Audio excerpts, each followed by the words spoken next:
Hey YouTube, welcome back. So as you have already seen in the video description, this is going to be a short unboxing, but mainly it's going to be a rant video. So there's not going to be so much happening in this video. It's mainly me complaining, and I'm going to be complaining about Victorinox. And you're like, oh, no, Victorinox is so wonderful. How could you? No, I'm going to explain to you why I'm a little bit fed up with them right now. And yeah, well, we are also going to unbox this little package. Well, in here is another Victorinox, ironically enough. Now, I would cut this open, but it's just staples, so I don't have to do that. My EDC knife today that I got for opening the letter, but it's not just stapled, is a Queen Stockman, large Stockman, wonderful knife. Also happens to be red. Also happens to be wonderful, nice acrylic. That's not that easily scratched, so that's a cool thing. Now, back to this Victorinox. So I bought this for only a couple of US dollars off of eBay. And I bought it because I thought, oh, I just keep one at hand for a gift, you know, for young knife users that might enjoy it. And this is not a particularly special knife. This is in fact just a Spartan that I only paid a few dollars for. They sent it to me from Thailand, which is fine as long as there is really the thing in here that they promised me. So looks okay. The packaging is very professional, let's say. Here's some advertisement for them. Right, find them on Facebook. Thailand. So anyway, so I bought this little Spartan because I thought I keep it around for young knife users just as a gift, right? But then I gave my only Victorinox that I used myself also away to another young person who's going to travel the world. And that was the Victorinox Mechanic, and I really loved that model for the longest time. Right, took me long enough to get it just right. I bought that used from the United States, and then I had to replace the handle scales after a while because those were pretty shot.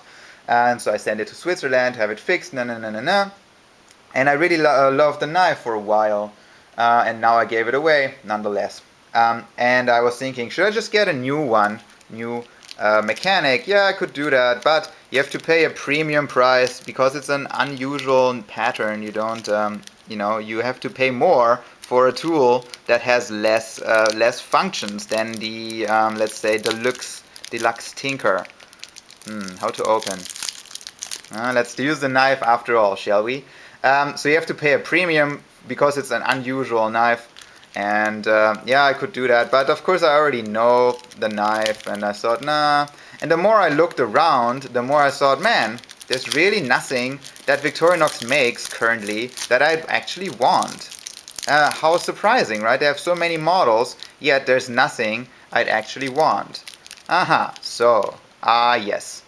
Oh, that's, you know, that's pretty decent for only a few dollars, you know, lightly scratched, but not too bad. All the tools are there. So here's some kind of logo on the back. Just there are some arrows. Nothing, you know, doesn't look bad or anything. And you can sand that off with light sandpaper. There's even a pin in here. I don't know. Maybe. Oh. It's not I don't think that's the original pin that Victorinox makes for their own knives. Can't get it out. I think that might just be, actually, not too bad.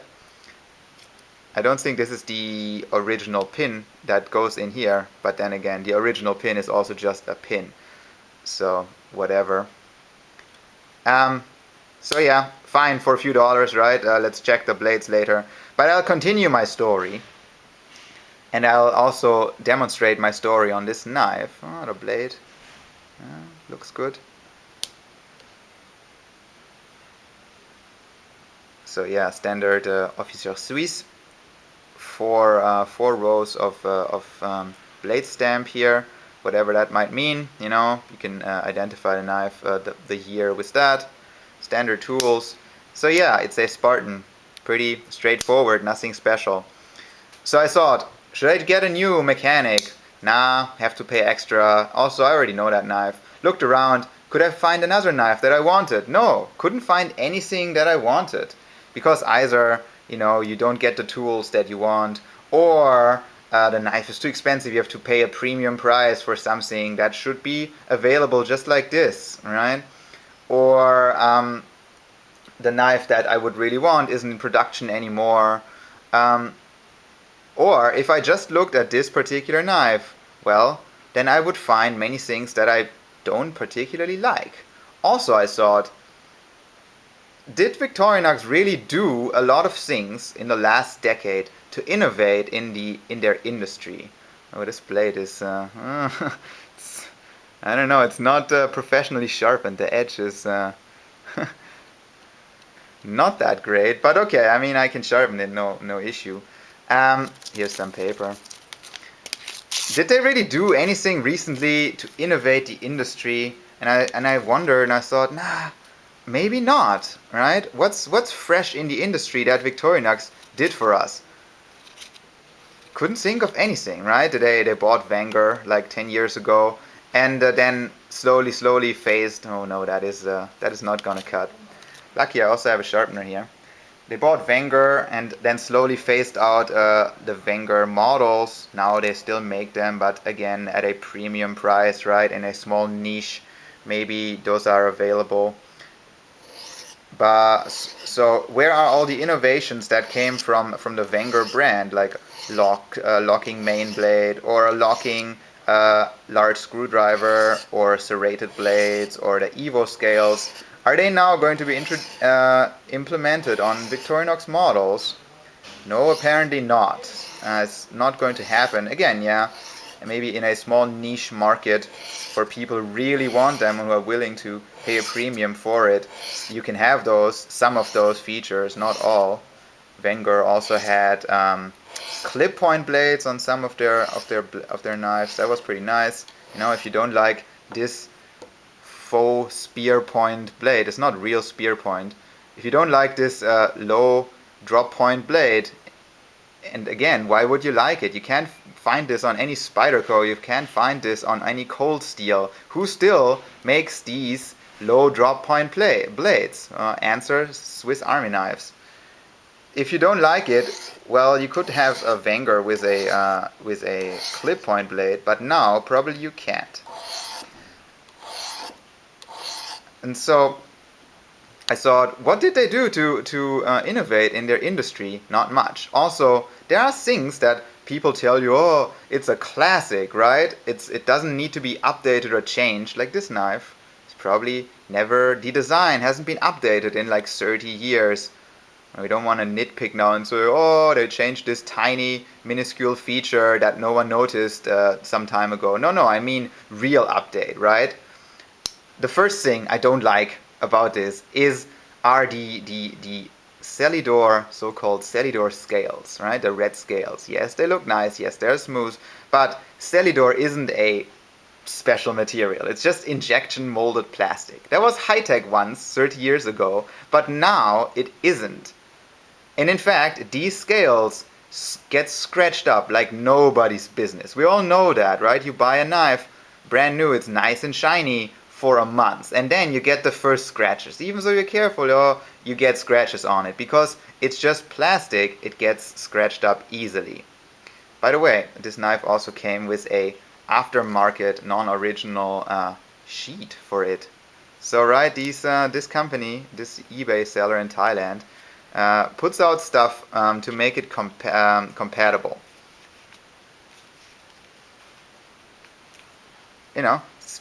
It's kind of low quality, but I only paid like a few dollars for a knife, so that's fine. And I'm gonna keep it as a gift. Pretty nice. It's plastic sheet. Where was I? The so-called Celidor scales. They get scratched up like nobody's business. And Victorinox, you could make wonderfully red G10 handle scales for the same money, right? You could have your iconic G10 scales that wouldn't get any scratches. You could try other materials too, like another polymer like FRN. That's not the same recipe as G10. Wonderful. Like on the Ecoline scales that they already sell. Well, they sell them. They sell them on a very few select models, and the Ecoline is, well, the economy line, right, where it's cheaper. The scales don't get scratched because they're nylon, but the logo is just hot stamped into the blade, and that rubs off really quickly. And they're just a little bit thin and aren't as nicely rounded as these. So the Ecoline scales, they're nice if they were a little bit better quality and not so cheap. But being cheap is their goal. Then people say, well, if you don't like the Celidor, the plastic, then why don't you get an aluminum, right? An Alox model. And I'll say, Alox models. Well, yeah, I could get an Alox model, but they hardly have any tools available on these. Do you know, right? I don't have to look very far for tools that aren't available on the Alox models. There are no scissors. Not that I like the scissors, but there are flat out no scissors on the Alox models. There is no Phillips screwdriver, and you can't tell me that a Phillips screwdriver isn't a vastly important tool in our modern times. Why is there no Phillips driver on those Alox models? And, folly me, I would ask for metal saw. No, simply no. There's no such thing. The number of tools on these Alox models is very limited, and those Alox models came out a long time ago. Why are there so few tools available for it? No one knows. The scissors are probably Victorinox's most popular tool. Still, they are not available on those Alox models. So again, the Celidor scales, I'm not a fan of it. The blade shape, again, people would say that's classic. Yeah, it means it hasn't been updated in 30 years. This low drop point blade, it looks non-threatening. It's hard to break it, but it's also not particularly useful. That's why modern knife makers don't make this kind of blade anymore. You'd rather have a high drop point, right, on all your other knives, because that's more useful. Now, how's the sharpness just from these few runs on the stone? Yeah, still a little bit edgy, but getting there a little bit better. I have to do that while I'm not sitting behind the camera. It's not going to be difficult. But that brings us to the next topic, the blade steel. Right? People say, yeah, the blade steel is a bit soft, but it's very easy to sharpen. Again, that's something people say, but it also means it dulls really quickly. And it's inexpensive steel. This is an inexpensive knife, right? But they put the same steel also on their higher end knives, on the soldier's knife, on the cyber tool, on the Swiss tool, right? All the same blade steel. Why does it have to dull so quickly? There are wonderful blade steels available in Europe. How about 12C27? That is a staple steel in Europe, like in France and in Italy. That would be much nicer than what Victorinox uses. No, can't have that, out of luck. What about 440C that the Boker likes to use on most of their models? Can I have that? No, can't. And now comes the big reveal. You know what's also a much nicer steel than what Victorinox uses on their models? Chinese 8CR13 MOV is much nicer than this steel. I'm sorry, I didn't want to believe it for the longest time either, but it's true, and that is not expensive steel, and it's pretty nice. You might find that on your Spyderco Tenacious, and you say, oh, it's really not that bad. No, it's actually quite nice for the price. Are there more things that I don't like? Well, let's see. This one, right? There is the infamous can opener. I have used my Victorinox a lot in the past, and I've never in earnest used the can opener to open a can, because most cans have a ring pull. I can see which cans have a ring pull before I leave the house with a can. If I want to open a can while I'm camping, well, I just buy cans with a ring pull on them, right? And yeah, the can opener works. I've used it before in my kitchen, where I also have a regular can opener. So the can opener becomes more and more and more obsolete, right? Maybe now 1 in 5 cans, so 80% of cans have a ring pull. 80% of cans don't need this can opener. One day in the future it will be 1 in 10. And one day in the future it will be 1 in 20 that really needs a can opener. How long is Victorinox still going to make this retarded can opener? And I don't want them to stop making them, but why is there not a choice available? Why can't I have a different tool in place of this? Now you might say, oh, I'm smart. I know Victorinox makes a combo tool where the two openers and the two screwdrivers and a wire stripper are all combined in one tool, and then so that frees up one slot for another tool, right? Yes, they make a combo tool, and it's available on maybe three of these regular 91mm models. One is the Waiter, one is the Bantam, which are both really small. They really just have a blade and this combo tool and maybe a corkscrew. That's, yeah, well, that's not a knife I'd buy. And the other one is the Compact, which seems to be a nice knife. But so out of all the models they make, you can have this combo tool on 3 models. Great. And why is there no other alternatives to the retarded can opener? Anything else would be nicer here, right? Could be a nail file, because I have more work with my nails than with cans. Now you say, oh, but people can take this camping and maybe they'll need it. Yes, sure. How about a more expensive model? How about the Cyber Tool? Is anyone going to take the Cyber Tool camping and needs the can opener to open cans in the wild? I don't think so. How about the Work Champ? Am I going to take this camping and then I need this can opener because I cannot open a can with any other tool? No, I don't think so. The can opener is a classic, but it's retarded. Are there other things I don't like? So I have talked about the blade steel. Really not that great. The blade shape. It's a classic. It hasn't been updated in 30 years. The Celidor scales, the injection molded plastic scales, not a fan. There are so much nicer materials available these days, right? Why is there no G10? Why is there no FRN? Why is there no? Let's look at Buck. Buck has diamond wood, really nice hard material, which they make from recycled wood, or paper stone, which is also would be a really good choice here.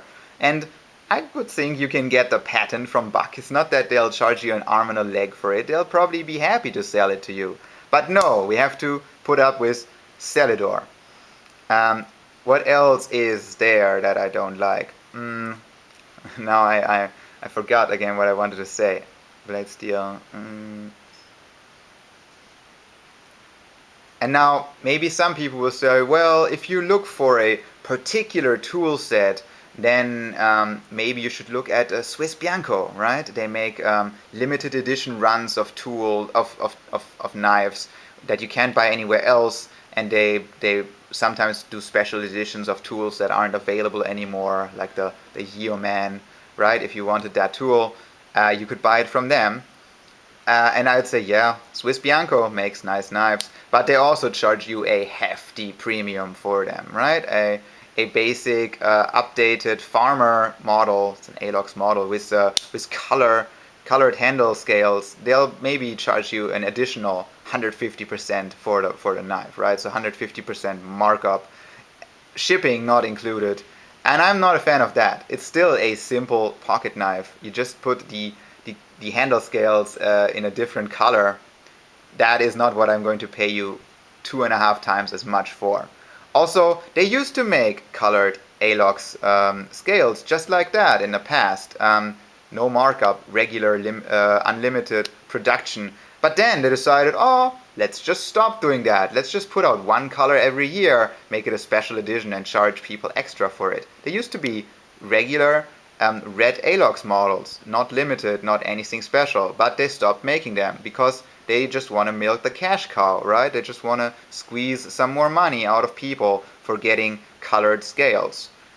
Also, it's not really limited because, you produce them for 1 year, but no one knows how many you actually produce. And if you are not going to produce more 5 years down the road, it's not really limited just because you call it limited. So yeah, another thing I don't like. I think these are all the things I don't like. So Victorinox, right? Great beginner knives, but really, they could up their game a little bit, right? They could do something to innovate. There are so many great knife companies that do things to innovate the industry. Not Victorinox. Victorinox brings out the same old stuff every year, doesn't update anything. And I don't understand this. I can't be bothered to buy another one. Well, I bought this one used, so can't be bothered to buy another new one if they're still the same old thing over and over, right? The scratchy scales and so on. This is my opinion. If you don't like it, well, then that's fine. I don't mind. And I've thought about this long and hard, right? I know what I'm talking about. How about this? This blade looks much better than the main blade. Oh yeah, this small blade is much better than the main blade. Well, another thing that I don't like, but that's really just a personal preference, is the size of the blades, right? I like that there are two blades, a long blade and a short blade, but they could both just be a bit more substantial, a bit more beefy, right? That's also something that's outdated design, that the blade is just what's 1 millimeter thick. If I buy any Spyderco, it will be much thicker than this. If I buy any knife from, let's say, Cold Steel or San Ranmu or Boker, it will be much thicker than this. No one makes 1 millimeter blades anymore, or 1.5 millimeter, whatever. It's outdated design. Why is this not being changed? I don't understand. And my last point, look at competitors of Victorinox. Do they innovate? Look at Leatherman, right? They are certainly a competitor in the multi-function knife market. Do they innovate the industry? Yes, tons of. They put out new stuff every year. They come up with new ideas all the time. They really listen to their users and then make changes to the tools. Look at Spyderco, right? Because Spyderco is really successful with smaller knives, like the Delica or the Dragonfly. Those are what makes them the most money. So yes, they are in a way a competitor to Victorinox. Do they innovate? Yes, Spyderco innovates. Everyone knows that. In fact, they probably innovate a little bit too much. They bring out so many models that are only available for what feels like 2 weeks, and then they're gone forever. That's not good either. But yes, Spyderco innovates. Look at Case. Case makes traditional pocket knives a little bit similar to these. Do they innovate? Yes, they innovate. Also, do they have different knife steels available for their blades? Yes, they do. They have their standard surgical steel, which I think is H20, 420 HC, people say, which is also really good. But they also have other steels available, right? They have carbon steel, they have chrome vanadium, they have ATS-34. So if there is a particular pattern that you want, you probably won't have a lot of problems buying it in a knife steel that suits your needs, and you won't have to settle for the cheapest knife steel there is that they have. Right? That's Case for you, another competitor. Yes, they all do things to innovate. They experiment with handle materials, new patterns, and new blade shapes and new steels, and then you can buy that, no problem. Not Victorinox. Victorinox keeps everything the same, also keeps the Wenger patents nicely under lockup, won't implement them in a whole lot of models. I don't like that. I don't like, staleness, and feels to me very stale. This is still a nice knife, but really I cannot be bothered to carry it. Maybe I'm a snob already, but I don't think so. I like cheap knives, right? I don't feel like paying $200 for a knife if I can buy a similar nice knife for like $50. But it just feels too stale to me, too old-fashioned. People tell you it's a classic, but that means it's the same old thing. I cannot be bothered with that. And that is all I have to say to the Victorinox knives for now. Maybe I'll be back to it one day. Maybe I'll be someone who says, "Oh, it's a classic. I'll just get another one." But not now. I cannot be arsed to carry another Victorinox right now. Thank you. That's all I wanted to tell you. And good night.